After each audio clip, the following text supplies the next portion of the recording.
Today on Work It Out, we are talking about traditional and non-traditional working environments. My panelists are Gavin Newton, who works in the high-tech industry, and Deborah Randall, who works in finance. Okay, let's get to work. I would like for each of you to describe your working environment and the skills you need at your job. You can also comment on what you feel are the pros and cons of your office culture. Gavin? Thanks, Susan. I work at a large tech company in Los Angeles. We work under a lot of pressure, and we're required to be very creative because there's a lot of competition in software development. A lot of high-tech companies have changed the way offices look and function to support creativity. Okay, tell us about the office building you work in. Sure. Our offices are non-traditional.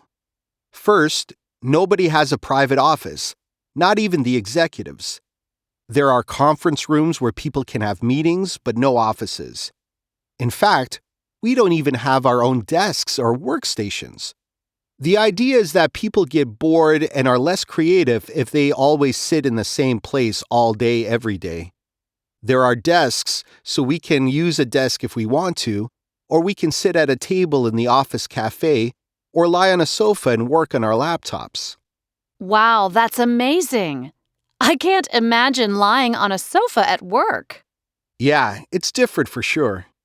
Also, the office has a lot of bright colors, and there's a rec room with things like ping pong tables and dominoes so that we can take breaks and relax our minds a little. There's even a room where people can take a nap if they get tired. The work is really intense, so sometimes a nap is necessary. And can you wear anything you want? Sure. Most people wear jeans, t-shirts, and sneakers.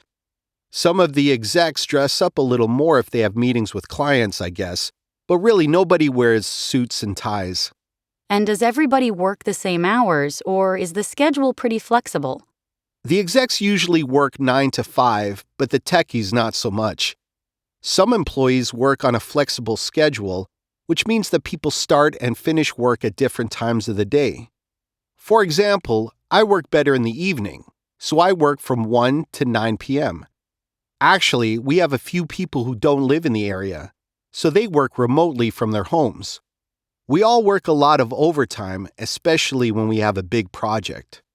We have to be able to manage our time very well, because even though the offices are informal and the work hours are flexible, we still have to meet strict deadlines. Deborah, you work in finance, so I imagine your working environment is a little more traditional than Gavin's. Yeah, you're right. Our office has lots of workstations in the middle and executive offices and conference rooms around the sides. Everybody has a desk with a desktop computer. The colors are mostly beige and gray. We do have a cafe, but it's nothing fancy. Sandwiches and salads. What about the hours? Everyone works 9 to 5, although we sometimes have to work overtime. Knowing how to manage your time is very important because we have a set schedule and things need to get done before the end of the day. Let's see. Oh yeah, dress codes. We have to wear traditional office clothes except on casual Fridays when we can wear jeans. And we definitely don't have ping pong tables or nap rooms. What do you both think is good and bad about your working environments? Well, I think in finance, clients expect us to look and act serious and professional, so I think our dress code is necessary. However, I think it's true that people get bored and tired always working in the same place, at the exact same time every day. In a traditional workplace, it's definitely a plus if you like the same work routine. I think a lot of young people want more variety in their working day. We're encouraged to be as creative as we can be, and we need an environment that helps us do that. Nobody can be creative if they have to wear and do the same things every day. That said, I think some people probably spend more time in the nap room than on their computers. Yes, there are always pros and cons to any work environment, I guess. Thanks to you both for sharing your ideas with us.